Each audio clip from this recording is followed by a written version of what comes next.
Teman-teman, apa udah kelihatan PPT-nya? Sudah. Terima kasih.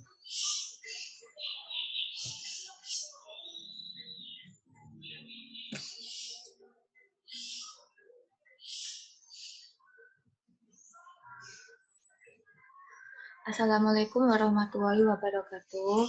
Saya akan mempresentasikan mengenai judul saya, yaitu penerapan sistem pengendalian internal situs penjualan pada Kendi Garden Resto Kota Sidoarjo sebagai upaya pencegahan kecurangan.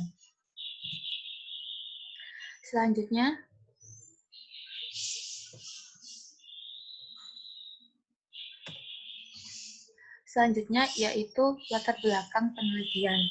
Perkembangan teknologi memicu perusahaan untuk menggali potensi yang dimiliki untuk meningkatkan performance perusahaan, di mana sebuah usaha dituntut untuk meningkatkan kualitas kerja, mutu pelayanan, dan ketepatan data. Selain itu, suatu usaha harus memiliki informasi yang akurat, relevan, dan tepat waktu. Perkembangan teknologi dalam pembuatan aplikasi yang canggih untuk sistem informasi akuntansi dapat membantu dan mempermudah menyusun sistem informasi keuangan pada perusahaan. Sistem informasi akuntansi merupakan suatu teknologi bagi perusahaan untuk mendapatkan informasi yang diperlukan dalam menyusun dan menghasilkan laporan keuangan, di mana sistem informasi akuntansi juga berperan menghasilkan informasi yang bermanfaat untuk merencanakan, mengendalikan, dan mengoperasionalkan bisnis. Sistem akuntansi dijalankan dengan tujuan di antara lain memperbaiki pengendalian internal, memperbaiki informasi yang lebih baik, mengurangi biaya tata usaha atau biaya administrasi, dan menentukan pelaksanaan proses produksi agar lebih mudah menjalankan perencanaan dan mencegah pelaksanaan operasional perusahaan yang kurang sehat. Sistem informasi akuntansi terdiri dari berbagai macam. Salah satunya yaitu sistem akuntansi penjualan. Sistem akuntansi penjualan mencakup kumpulan prosedur yang melaksanakan, mencatat, mengkalkulasi, membuat dokumen, dan informasi penjualan untuk keperluan pihak yang berkepentingan. Sistem akuntansi penjualan melibatkan beberapa bagian dalam perusahaan agar transaksi penjualan yang terjadi dapat diawasi dengan baik. Oleh sebab itu, sistem akuntansi penjualan merupakan bagian penting dalam suatu siklus akuntansi.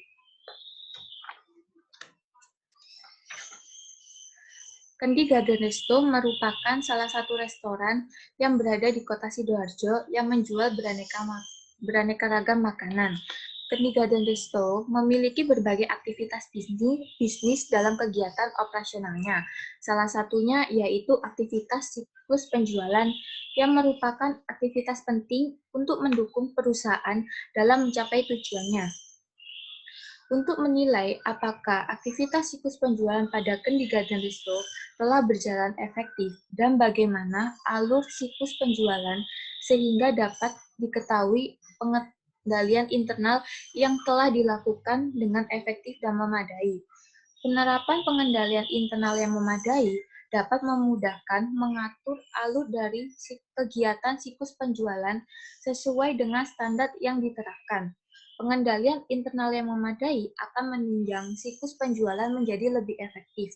Dengan begitu, perusahaan dapat mengurangi resiko dan ancaman yang akan terjadi dan dapat menimbulkan kerugian bagi perusahaan.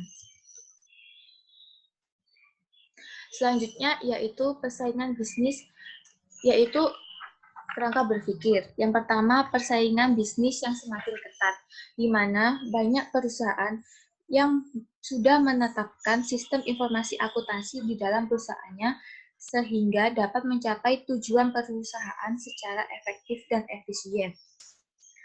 Untuk mencapai sistem informasi akuntansi yang baik, maka diperlukan sinergi antara komponen-komponen tersebut. Maka memerlukan sumber daya perusahaan beserta sistem informasi akuntansi yang memadai, di mana komponen sistem tersebut harus tetap diperlukan pengawasan dan pengendalian oleh perusahaan agar berjalan sesuai dengan tujuannya. Penerapan konsep sistem informasi pada penelitian ini dibagi menjadi dua, yaitu bagaimana tentang teori pentingnya sistem informasi akuntansi yang memadai dalam perusahaan dan bagaimana pelaksanaannya pada Kindergarten Resto. Setelah membandingkan hasil dari kedua tersebut, kita dapat menganalisis sistem informasi akuntansi dan pengendalian internal lebih lanjut dan dapat menarik kesimpulan bagaimana pengendalian yang dilakukan telah sesuai atau telah memanfaatkan segala sumber daya perusahaan secara efektif untuk memenuhi tanggung jawabnya, serta untuk meningkatkan reliabilitas dan pemanfaatan informasi yang diperoleh. Metode penelitian. Yang pertama, pendekatan penelitian menggunakan kualitatif deskriptif. Yang kedua, jenis dan sumber data. Data primer dilakukan dengan cara wawancara langsung. Data sekunder yaitu berupa laporan penunjang pada sistem akuntansi penjualan. Yang ketiga, teknik pengumpulan data dilakukan dengan cara wawancara, dokumentasi, observasi. Dan yang keempat, teknik keabsahan data yaitu menggunakan teknik triangulasi data. Sekian presentasi dari saya. Apabila ada pertanyaan, dipersilakan.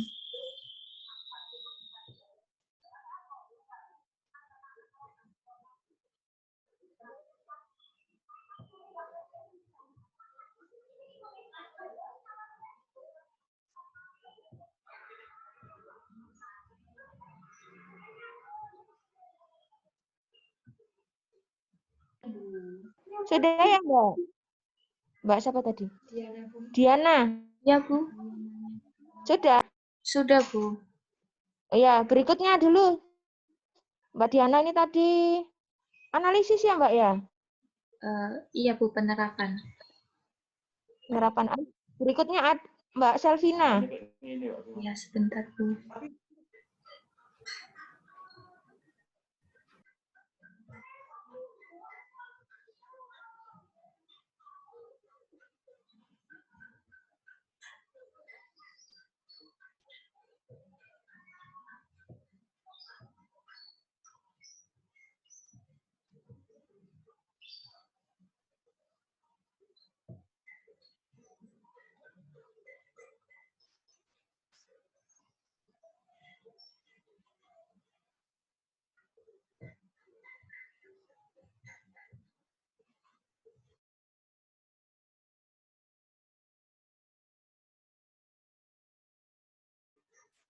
Hostnya sudah di Mbak Selvina.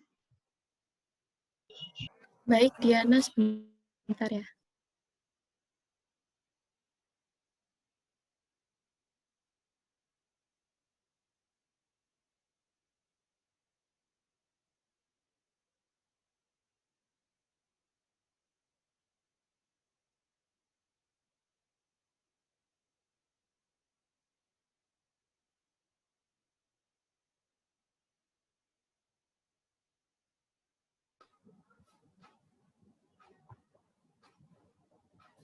Sudah kelihatan, teman-teman? Sudah. Assalamualaikum warahmatullahi wabarakatuh.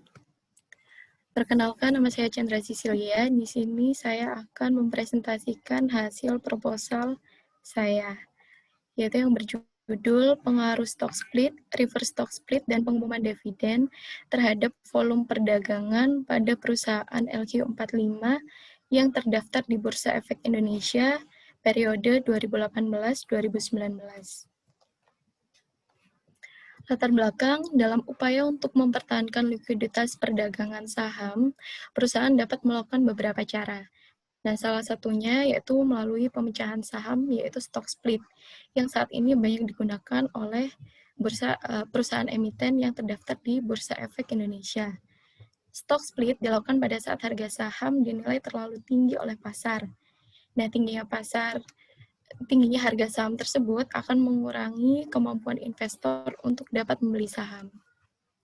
Nah, adanya stock split ini diharapkan daya tarik investor meningkat terutama untuk investor kecil.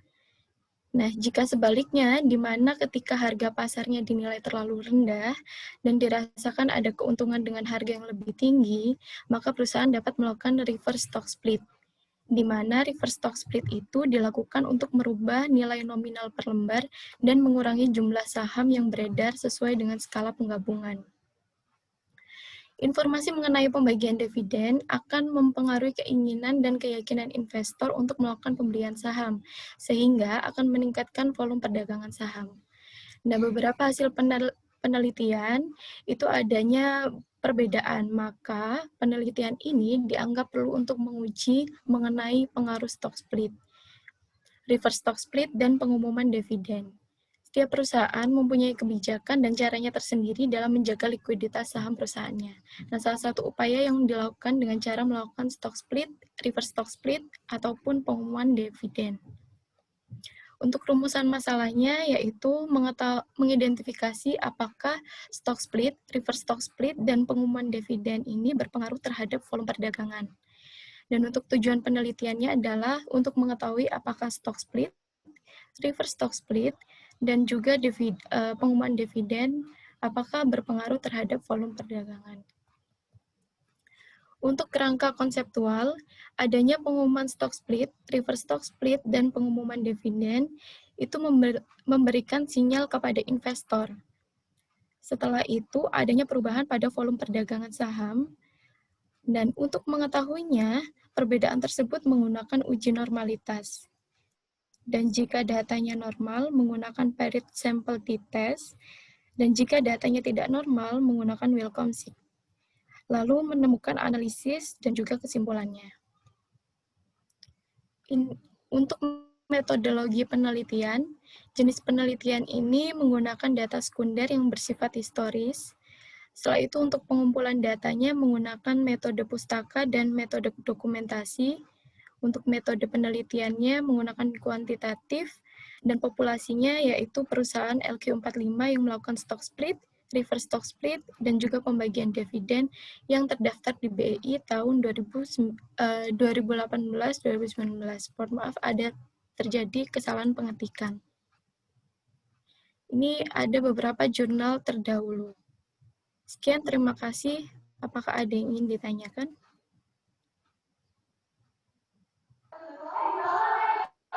Silakan. Dua dulu, siapa mau bertanya ke Mbak Selvina atau ke satunya pakai data apa Mbak tadi yang analisis itu? Primer. Penerapan tadi kualitatif ya? Kualitatif, Bu. Yang satunya data sekunder ya? Ya, silakan siapa mau bertanya?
Loh, ini nggak ada yang tanya, ta? Ayo, silakan. Siapa bertanya? Saya mau Halo. bertanya ke Iya, Mbak wes, Selvi. Iya.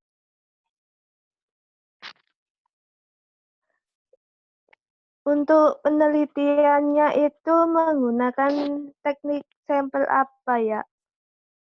Untuk menentukan sampelnya.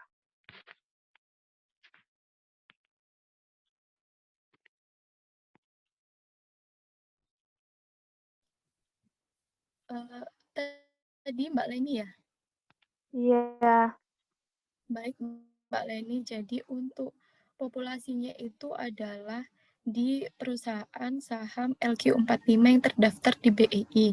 Nah, untuk sampelnya adalah perusahaan yang melakukan stock split, reverse stock split, maupun pembagian dividen yang ada di perusahaan LQ45. Nah, untuk saat ini saya masih belum tahu karena belum memiliki datanya, Mbak. Tetapi yang saya tahu adalah saya menggunakan perusahaan LQ45 untuk melakukan penelitian tersebut. Gitu. Oh, gitu ya. Terima kasih. Iya, sama-sama. Yang lain? Yang lain mana? Silakan. Ke Mbak Diana, monggo. Yang kualitatif.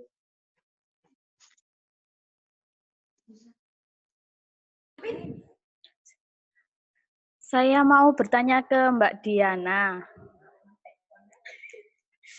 Mbak Diana? Ya, Kan ini menggunakan jenis penelitian kualitatif ya? iya.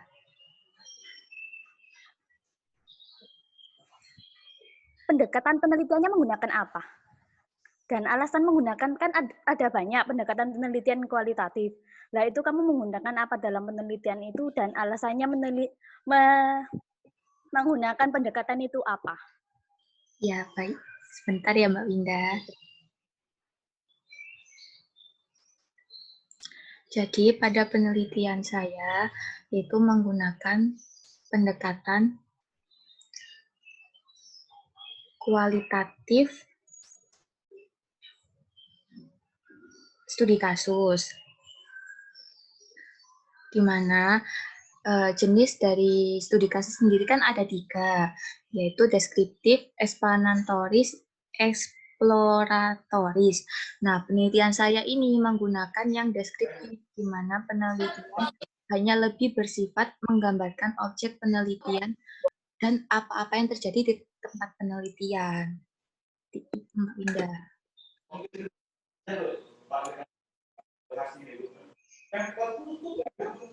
Terima kasih, Diana. Sama-sama.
Sudah semua terjawab?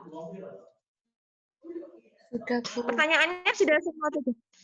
Sudah, Bu. Mbak Diana tadi itu yang dijelaskan itu kerangka konseptual atau rancangan? Rancangan, Bu.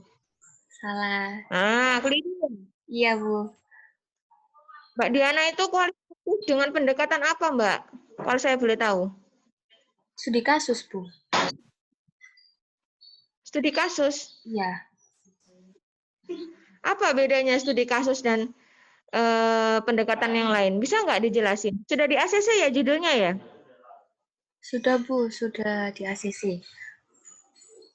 Bedanya apa, Mbak? Studi kasus itu. Apa sih pendekatan studi kasus itu yang bagaimana sih? Menurut pengetahuan saya, penelitian studi kasus itu Menurut buku referensi. penelitian studi kasus adalah studi yang mengeksplorasi suatu masalah dengan batasan terperinci, memiliki pengambilan data yang mendalam, dan menyertakan berbagai sumber informasi. Penelitian studi kasus dibatasi oleh waktu dan tempat, dan kasus yang dipelajari berupa program atau peristiwa atau aktivitas atau individu. Pakai bukunya siapa kamu nanti untuk metodologinya? Robert Kayin, Bu. Oh, bukan, mulai waktu Anda. Oh iya, betul. Nggak kesulitan kamu nanti kalau pakai studi kasus? Sebenarnya saya sendiri juga agak kesulitan, Bu. Tapi dari penelitian terdahulu, jurnal-jurnal yang saya baca, kebanyakan pakai studi kasus, Bu. Seperti itu. Nah, kan nggak harus sama pendekatannya kan ya? Iya. Bisa dengan pendekatan lain kan bisa sebenarnya. Nanti dibenerin ya, itu bukan kerangka konseptual, tapi itu rancangan nih. Iya, Bu. Nanti saya benarkan.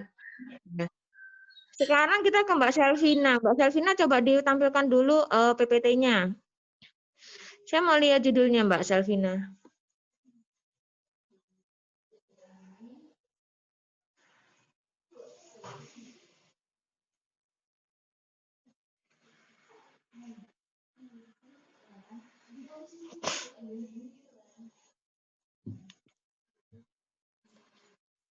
Awal Mbak, judulnya Mbak. Kenapa pada LQ45 ini loh? Ini cuma setahun toh Mbak? Ambil datanya. Iya, cuma setahun aja ya? Kenapa kok cuma setahun Mbak? Iya, Bu. 18-19. Karena saya memakai 3 ini, Bu.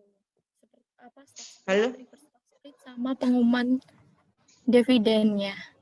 Lah iya, itu kan itunya variabelnya. Kenapa kok cuma setahun? Kok cuma 18-19? Hah? Kok gini suaranya? Iya, Bu. Nggak dengar saya, Mbak. Nggak dengar. Iya, Bu. Sudah, Bu. Iya, kenapa cuma setahun? Kenapa cuma setahun? Karena saya masih belum tahu, Bu, stok perusahaan yang melakukan stock split, reverse stock split, dan pengumuman ini berapa perusahaan gitu, Bu, yang ada di LQ45 yang melakukan 3 variabel tersebut. Pengambilan tahunnya ini kan sudah harus bisa kita tentukan. Kok mau banyak menjelaskan kok belum tahu. Masa periode cuma setahun itu relevan tak hanya setahun 18-19 saja. Nggak kurang panjang. Harusnya sudah tahu di awal. Kok gini ya sinyalnya ya? Ya, Bu, nanti saya coba tambah lagi, Bu, untuk tahunnya. Kalau memang kurang. Terus pakai grand teori apa, Mbak? Grand... Pakai signal teori, Bu. Kenapa pakai signaling? Karena memberikan sinyal kepada investor itu, Bu. Signal yang kayak apa? Signal yang kayak apa?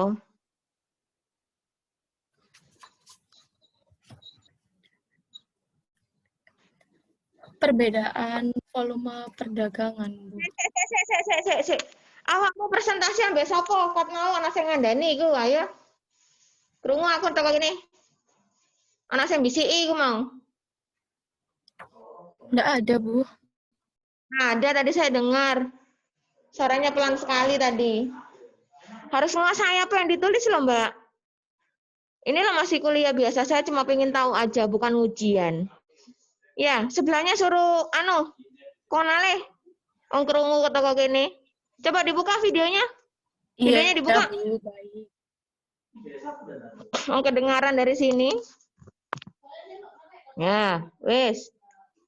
Kenapa pakai teori signaling? Apa itu teori signaling? Apakah ada teori yang lain yang lebih relevan atau bisa mendampingi teori signaling? Karena teori signaling itu memberikan ini Bu, sinyal kepada investor. Ya, sinyal itu sinyal apa? Saya tahu teori signaling itu artinya itu.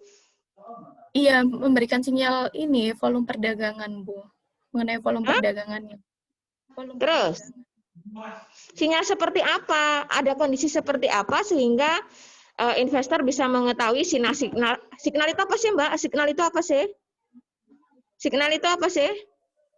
Sinyal itu ya adanya ini Bu, apa namanya? Adanya informasi. Nah, Sinyal ya adanya informasi itu. loh, yoga, sinyal itu artinya tanda. Lo tahu sinyal itu pasti nanti akhirnya ke informasi. Mbak Eki bendino bimbinganmu nggak paham. Enggak Saya nguasai baru, belas.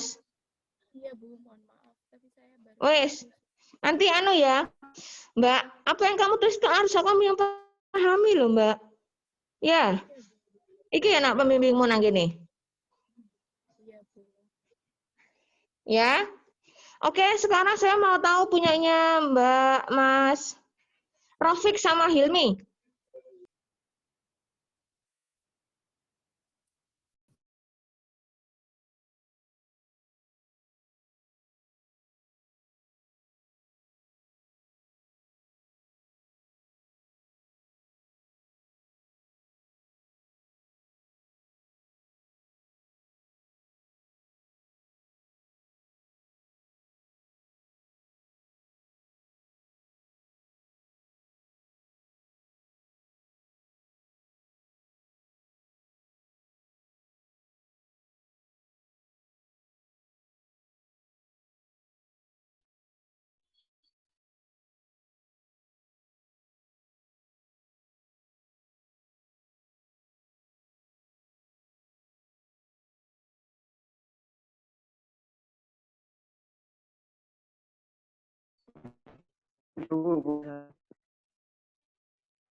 Ayo Mas Rafiq silahkan. Bisa diminta Bu sekarang.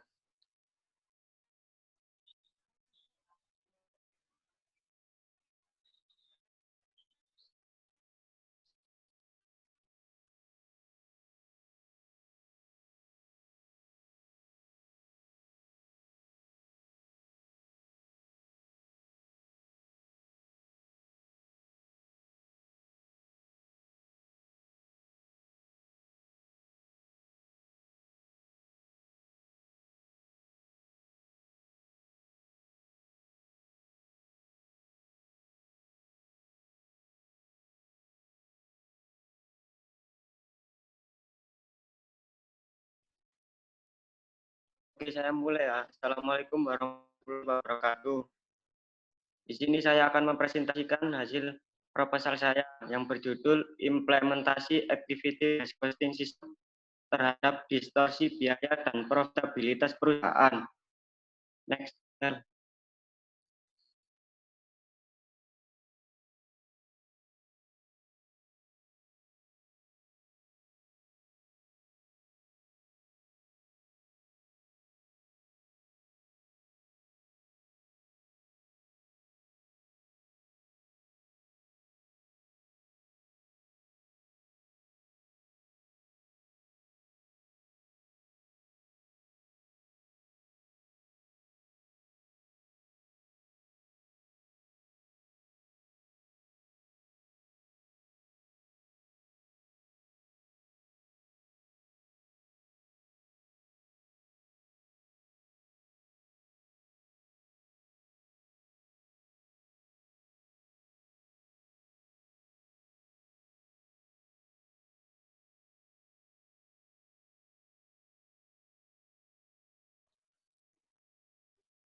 Assalamualaikum warahmatullahi wabarakatuh.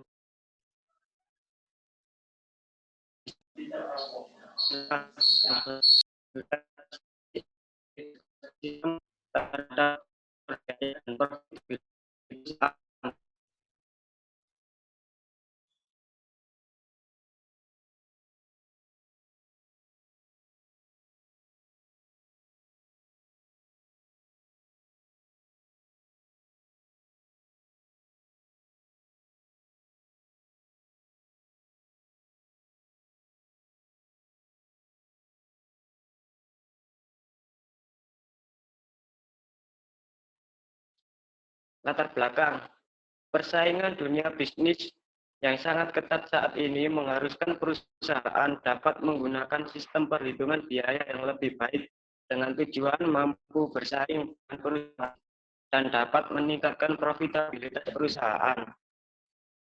Kemudian perusahaan harus dapat menghitung harga pokok produksi dengan tepat sehingga produk tidak overcosted atau dibebani biaya lebih dari yang seharusnya dan juga tidak undercosted, dibebani biaya kurang dari yang seharusnya. Activity based costing system merupakan metode perbaikan yang dari sistem perhitungan harga pokok produksi menggunakan metode konvensional. Activity based costing system ini merupakan metode perhitungan biaya yang dapat memberikan alokasi biaya overhead pabrik atau BOP yang lebih akurat dan relevan.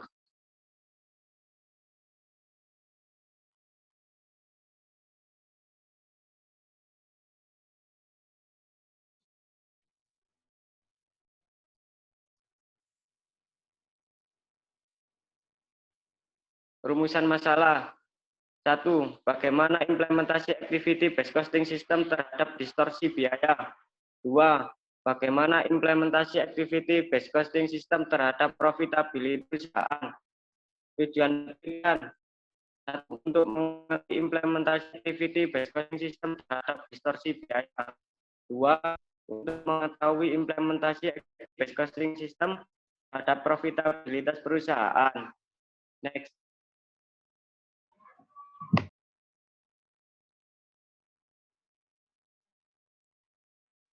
Metode penelitian.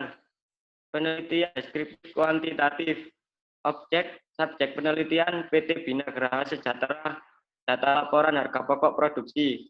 Teknik pengumpulan data. Teknik yang digunakan dalam penelitian ini adalah dokumentasi data dan informasi diperoleh dengan meminta dokumen-dokumen yang dibutuhkan dalam penelitian kepada perusahaan.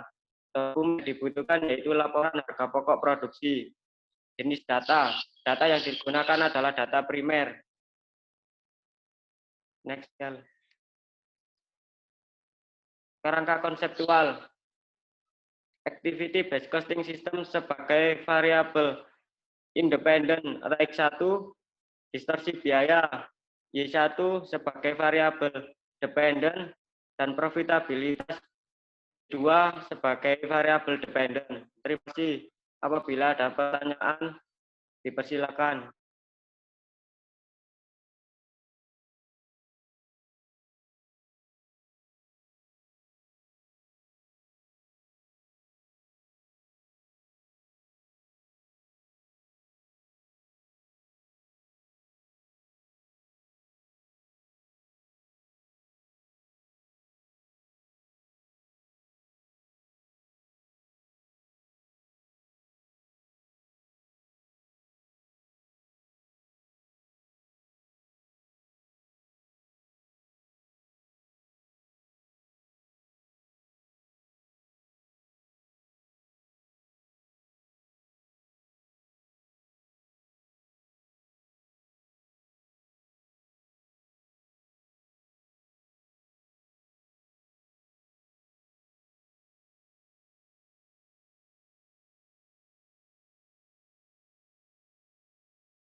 Sudah, Mas? Mas Rafiq? Sudah, Bu. Oke. Loh, sampai sini toh, Ta? Ya. Ya, sekarang di stop share. Berikutnya Mas Hilmi, Mas Hilmi. Silakan Mas Hilmi. Ya, Bu. Hostnya, Stop share, Mas. Di stop share. hostnya dipindahkan saya, Mbak Diana.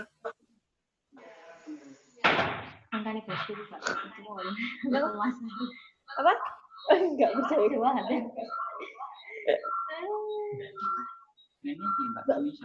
Enggak ada suaranya.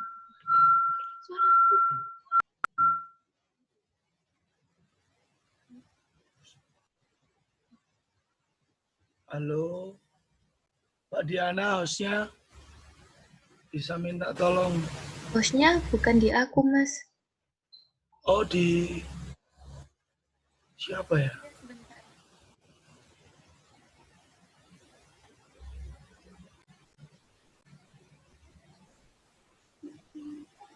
Saya nggak bisa share screen ini, Bu.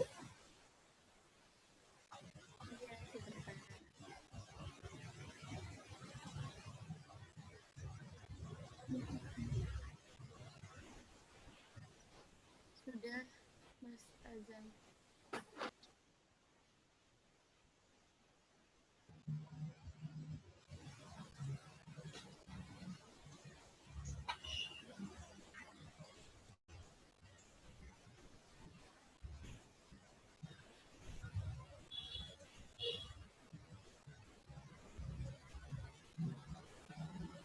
Sudah ya, Bu? Jelas.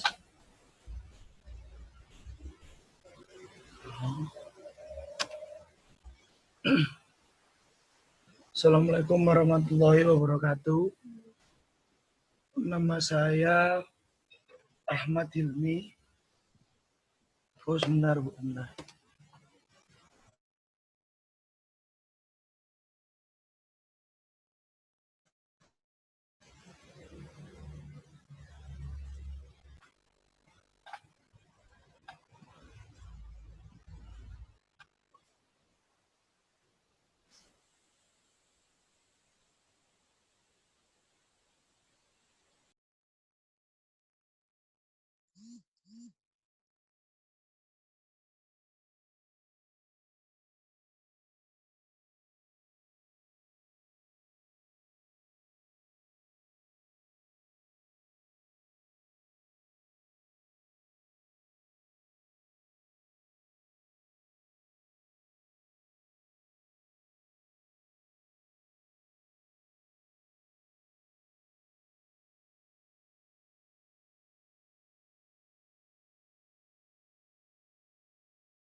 Sudah, Mas Hilmi? Halo? Sudah? Iya nih, sebentar Bu, tadi koneksi.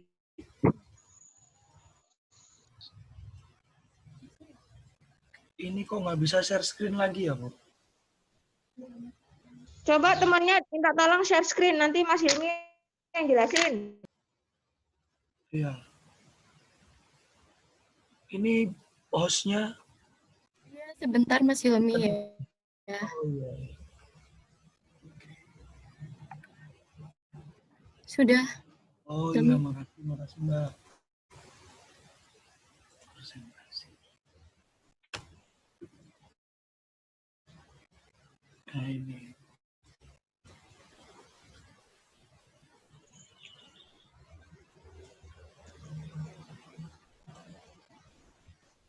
Assalamualaikum warahmatullahi wabarakatuh. Nama saya Ahmad Hilmi Abdiansyah.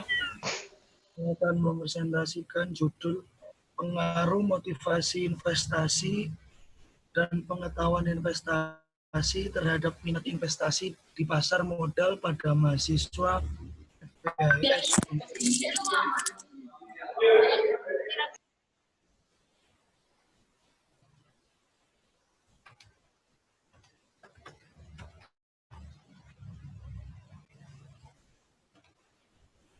Latar belakang masalah ini saya bacakan ya Bu, ada tulisan. Dengan berkembangnya teknologi, banyak perusahaan yang memanfaatkan momen tersebut untuk masuk ke dalam pasar modal. Karena di sana adalah tempat bertemunya pihak investor dan pihak pengusaha yang Berkembangnya teknologi ini juga memudahkan para investor untuk berinvestasi, karena investasi juga salah satu instrumen yang dibutuhkan oleh negara untuk meningkatkan kesejahteraan masyarakatnya. Semenjak dibukanya Bursa Efek Indonesia, masyarakat jadi lebih mudah untuk mengaksesnya. Banyak orang yang ingin hidup mandiri. Salah satu caranya adalah dengan berinvestasi. Tetapi banyak orang yang gagal di tengah jalan dikarenakan pengetahuan yang kurang dan mengakibatkan berkurangnya minat dalam berinvestasi. Pengetahuan akan investasi sangatlah diperlukan untuk terhindar dari kerugian dan kegagalan. Sebenarnya setiap tahun perusahaan yang go public ada sekitar 500-an perusahaan, tetapi berkembangnya perusahaan ini tidak ada artinya tanpa diiringi dengan berkembangnya minat investasi pada masyarakat, terutama mahasiswa. Tetapi tahun-tahun belakangan ini kita bisa lihat bersama dengan berdirinya galeri investasi di universitas yang langkah awal ini diharapkan bisa membangkitkan minat untuk berinvestasi. Dengan mata kuliah yang mereka terima, seperti teori portofolio dan manajemen keuangan, ini diharapkan menjadi sumber pengetahuan yang akan menjadi sumber minat investasi.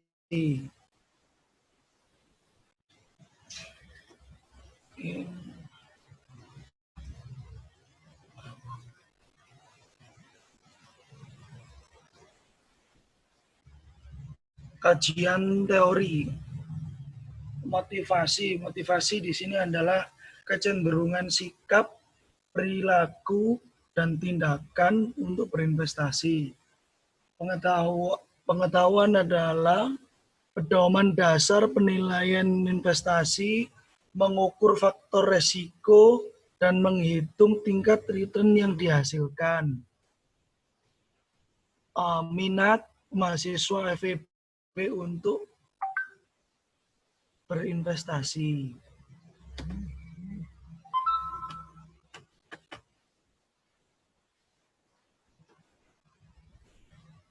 kerangka pemikiran. X1 motivasi investasi, X2 pengetahuan investasi, dan ini hipotesis yang digabung H3 akan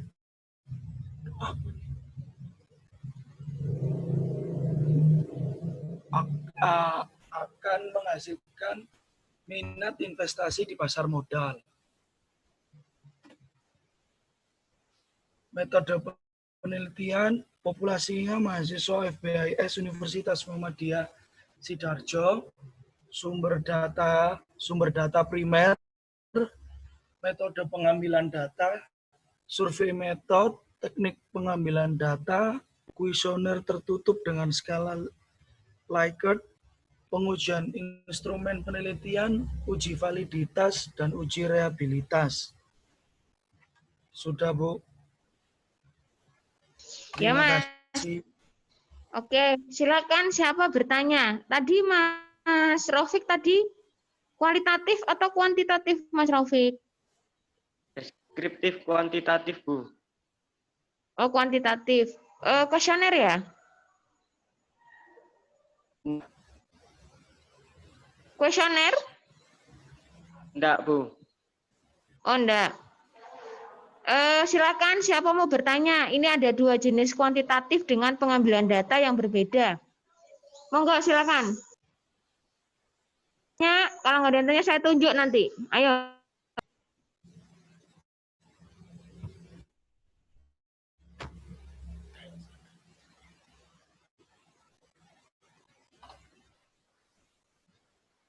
Silakan, Mas yang share screen di stop share dulu nanti biar temannya mau tanya ke Mas Rafiq atau Mas Hilmi.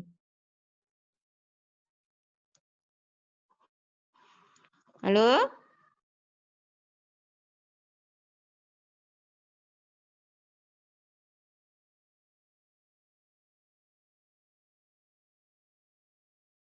Mas Fahmi ada nggak? Mas Fahmi? Fahmi ada? Iya, ada, Bu. Ayo, Fahmi ini jarang ikut kuliah saya ya Fahmi ini ya. Ada, Bu. Kok nggak ada di sini? Nah, ini ada, Bu. Saya tak lihat sih. Coba dinyalain videonya, Mas. Oh, Muhammad Fahmi Al-Fadin ini ya. Iya, Bu. Ya, silakan, Mas Fahmi. Tanya ke siapa? Sebentar ini.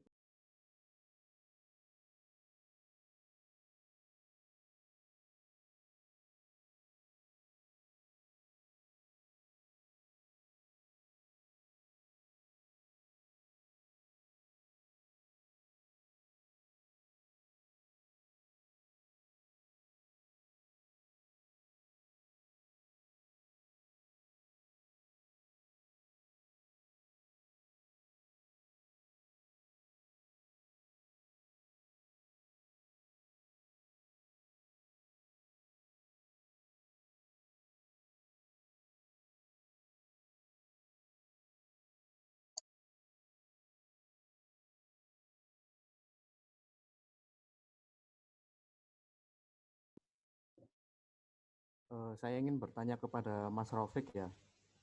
Kan tadi katanya kuantitatif ya. Halo Mas Raufik. Ya, halo. Ya, kan tadi katanya pakai kuantitatif apa tadi, Mas? Deskriptif. Ah, itu datanya pakai primer apa sekunder, Mas?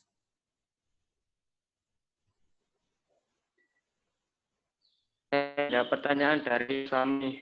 Saya memakai data primer karena saya meminta datanya langsung ke penelitian saya, yaitu ke PT Binagara Sejahtera.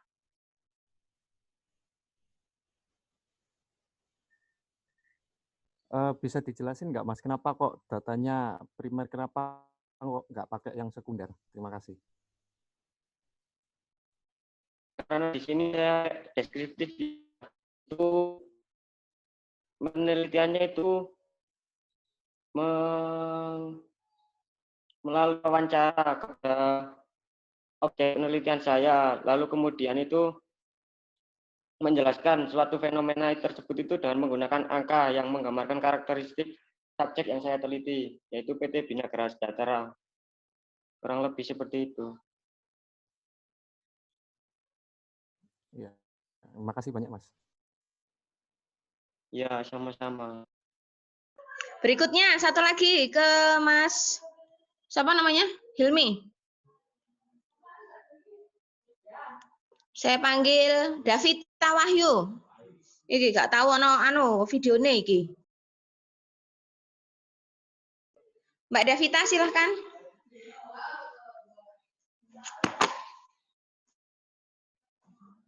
Mbak Davita ada nggak ini? Halo? Ya, coba dinyalakan anunya, videonya. Dinyalakan videonya.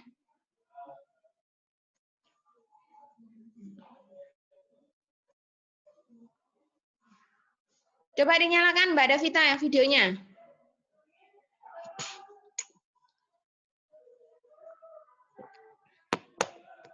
Halo? Loh, nanti iki? Davita iki. Kok hilang? Mbak Davita. Iya mana? Ada itu. Coba mana gambarnya? Sudah saya hidupkan videonya. Endi. Minggu depan saya mau semuanya dihidupkan ya videonya ya. Oke, silakan ditanyakan ke Mas Hilmi.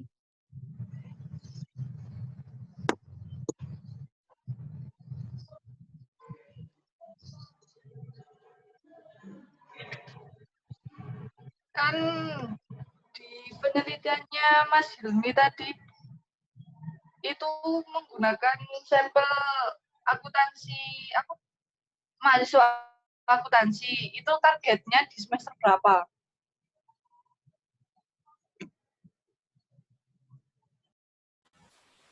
Saya mau menjawab, ini targetnya dari semester 1, Mbak. 1 sampai 7.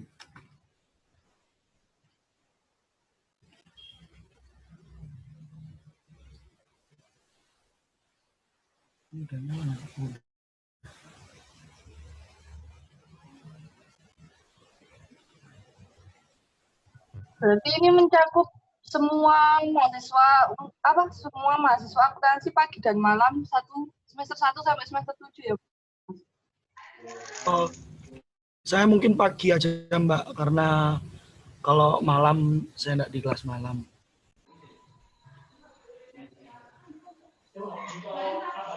Jadi nanti nyebar kuesionernya itu apakah lewat online atau apa Masnya ini menyebarkan satu-satu ke anak-anak gitu? Soalnya kan di tengah kondisi kayak gini kan kemungkinan besar untuk menyebar kuesioner kan nggak bisa efisien ya kemungkinan. Ya, mungkin saya ngambilnya beberapa aja Mbak, enggak keseluruhan dari enggak keseluruhan dari mahasiswanya. Karena kondisi kayak gini, jadi mungkin pakai kayak Google Form kayak gitu.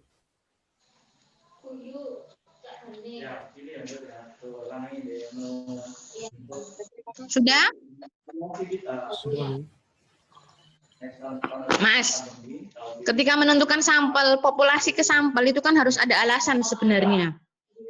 Enggak ujuk-ujuk, saya maunya 1 sampai 7, semua pagi. Enggak. Semester 1, kalau menurut saya, 1. Dia sudah tahu tentang pasar modal. Dia sudah menempuh. Kan itu kan harus ada alasan-alasan reasoning yang kamu tampilkan ketika kamu menentukan sampel. Populasi kamu turunkan jadi sampel. Itu kan ada tekniknya. Ojo karepe dhewe. Memang dengan situasi seperti ini malam pun juga bisa kita menggunakan Google Form. Ya. Tapi alasan ketika menentukan sampel dari populasi ke sampel itu harus ada reasoning dari seorang penulis. Kenapa harus semester 1 sampai dengan 7? Itu yang harus kamu tampilkan. Terus maksudnya kuesioner tertutup itu yang bagaimana, Mas? Kuesioner tertutup. Halo? Mas Hilmi? Ya, kuesioner tertutup itu kalau pemahaman saya itu jadi disediakan pertanyaan gitu Bu, enggak yang nggak yang kayak apa pertanyaannya itu yang jawabannya iya tidak dan gitu loh Bu. Bukan yang asumsi, bukan yang kayak dia dijabarkan gitu. Itu masuk kategori kuesioner tertutup ya? Iya Bu, menurut Iya. saya. Loh, kok menurutmu? Nggak bisa menurutmu. Kamu kalau nggak bisa, menurut saya, kan ketika kita menjawab suatu logika pengetahuan itu kamu harus ada referensinya, Mas.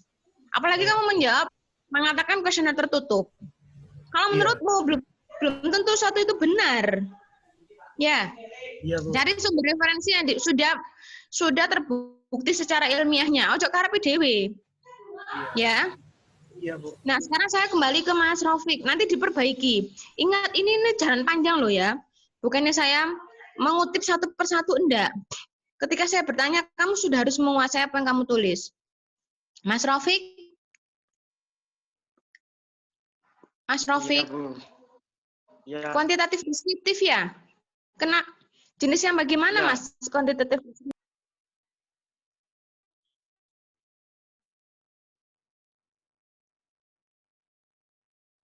Itu Bu, saya pakai yang data primer.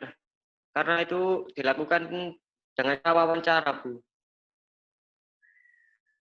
Awak mungkin gak konsisten. Mau ditakut jadi enggak. Gak konsisten kok Mas Raufik. Wawancara yang pakai data primer. Yang sebenarnya itu meminta data-data seperti data laporan harga pokok produksi itu, Bu. Yang sebenarnya. Perusahaan apa sih, Mas? PT Bina Geraha Sejahtera, Bu. Jasa apa itu? Itu apa? Konstruksi. Produksi? Masnya kerja di sana? Enggak, konstruksi, Bu. Masnya kerja di sana? Oh, konstruksi. Enggak. Ya. Konstruksi. Oh, ya. Oke. Ya. Bentar. Minggu depan, kita minggu depan atau hari Rabu ini? Minggu depan aja. Saya Rabu nggak bisa. Minggu depan silakan ditentukan aja sendiri. A1, A2, A3, masing-masing kelas, perwakilannya. Yang mau menampilkan kerangka konseptualnya, kerangka berpikirnya, monggo silakan. Hari ini kok saya lihatnya belum memahami apa yang ditulis ya, padahal Anda sudah sampai di berapa kali bimbingan ya, kok nggak begitu menguasai apa yang ditulis. Belum, kalau saya bilang belum. Nanti silakan dipilih. Kalau enggak ada yang maju nanti pada saat hari H minggu depan, langsung saya tunjuk on the spot. Ya? Paham ya? Halo? Iya, Bu. Ya, Bu. Iya, Bu. Nanti silakan ditentukan siapa yang maju A1, A2, A3. Nggak usah banyak-banyak. Judul, kerangka berpikirnya, sama latar belakang Anda nggak tampilkan, Anda cerita nggak masalah gitu ya. Kan apa yang Anda tuliskan sesuai dengan apa yang Anda pahami. Oke, jangan lupa nanti absen. Absensinya diisi di e-learning. Yang hari ini recordnya tolong di-email ke saya, 4 anak ini, sama PowerPoint-nya. Ya. Mungkin itu untuk pertemuan hari ini pas 1 jam. Kita ketemu minggu depan. Di hari Senin silakan tentukan 3 anak yang maju presentasi. Saya tutup. Assalamualaikum warahmatullahi wabarakatuh. Waalaikumsalam warahmatullahi wabarakatuh.